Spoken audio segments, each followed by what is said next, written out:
اللہ اللہ اللہ اللہ اللہ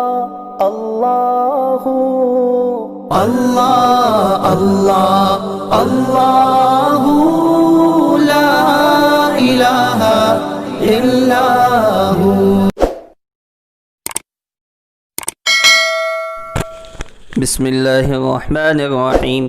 الحمد لله رب العالمين والصلاة والسلام على سيد المرسلين وخاتم النبيين محمد وآله وأصحابه أجمعين، أما بعد فأعوذ بالله من الشيطان الرجيم.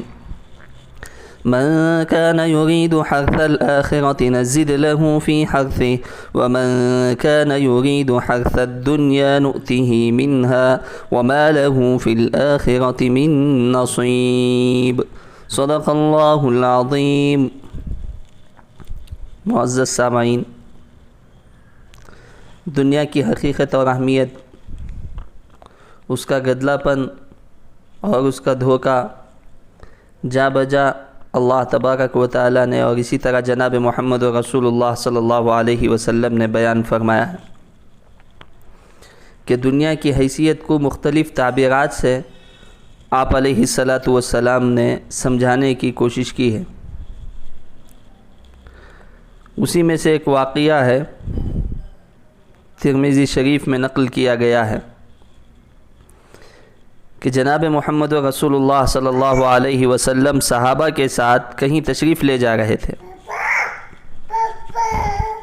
راستے میں بکری کا ایک بچہ مرا ہوا پڑا تھا۔ آپ نے صحابہ سے فرمایا کہ اس کے مالک نے اس کو کیوں پھینکا، معلوم ہے؟ یعنی صحابہ سے سوال کیا کہ اس کے مالک نے اس کو کیوں پھینک دیا ہے؟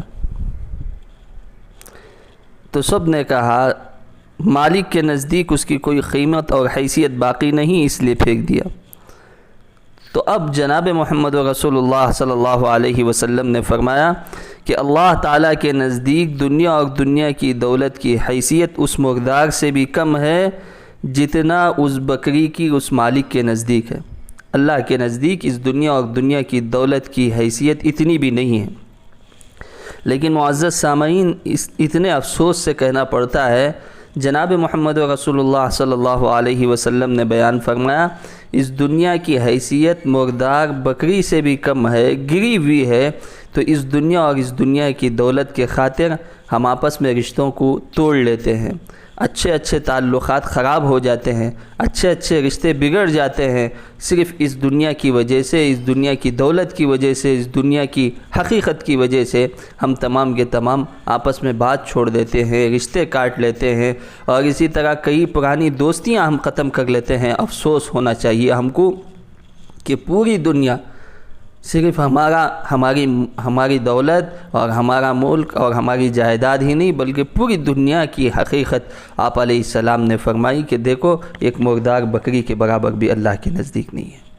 تو ہم کو سوچنا چاہیے کہ یہ دنیا کی دولت اور دنیا ایسی نہیں ہے کہ اس کی بنیاد پہ کسی سے تعلق قائم کیا جائے، کسی سے تعلق ختم کیا جائے، ایسی نہیں ہے، بلکہ تعلق تو اللہ کی رضا کے لیے قائم کرنا چاہیے۔ تعلق ختم کرنا ہے تو اللہ کی رضا کے لیے ختم کرنا ہے۔ دنیا اور دنیا کی دولت کے لیے بالکل ایسے گندے اور گرے ہوئے کام ہم کو نہیں کرنے چاہیے۔ ایک دوسری حدیث میں آپ علیہ السلام نے ارشاد فرمایا اگر دنیا کی حیثیت اللہ کے نزدیک مچھر کے پر کے برابر بھی ہوتی تو کسی کافر کو دنیا میں سے ایک گھونٹ پانی بھی نہ دیتا، بلکہ اللہ کے نزدیک دنیا کی حیثیت اتنی بھی نہیں ہے۔ یہی ہے وہ دنیا جس کے لیے انسان عزت، آبرو، خون، پسینہ، تقوی، طہارت، رشتہ، ناتا سب کچھ قربان کر دیتا ہے اور سب کچھ بالائے طاق رکھ دیتا ہے۔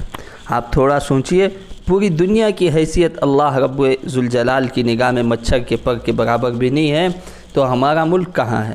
ہمارا صوبہ کہاں ہے؟ ہمارا شہر کہاں ہے؟ شہر میں ہمارا وارڈ کہاں ہے؟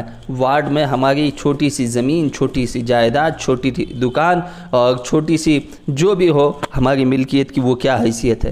جب پوری دنیا ہی کی حیثیت اللہ کے نزدیک وہ مچھر کے پر کے برابر بھی نہیں ہے، تو ہماری پراپرٹی، ہماری جائیداد، ہماری دکان، ہمارا بینک بیلنس کی اللہ کی نگاہ میں کیا وقت ہوگی ہم اندازہ لگا سکتے ہیں۔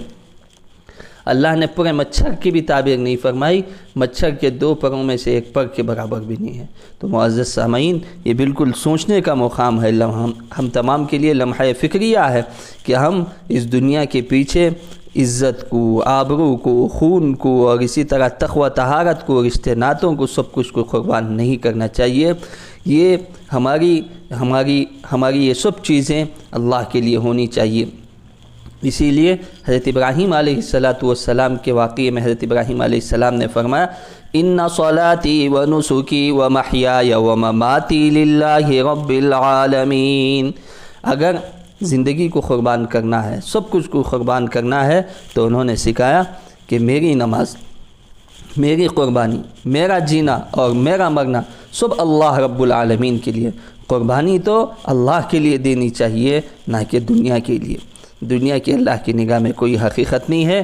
اس کی وجہ سے ہم اپنی عزتوں کو، آبروؤں کو، خون کو، تقوی طہارت کو، رشتے ناتوں کو، سب کچھ کو قربان نہ کرے، بلکہ سوچ سمجھ کر زندگی گزارنے کی کوشش کرے۔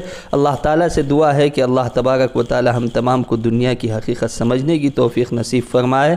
آمین۔ وآخر دعوانا ان الحمد للہ رب العالمین۔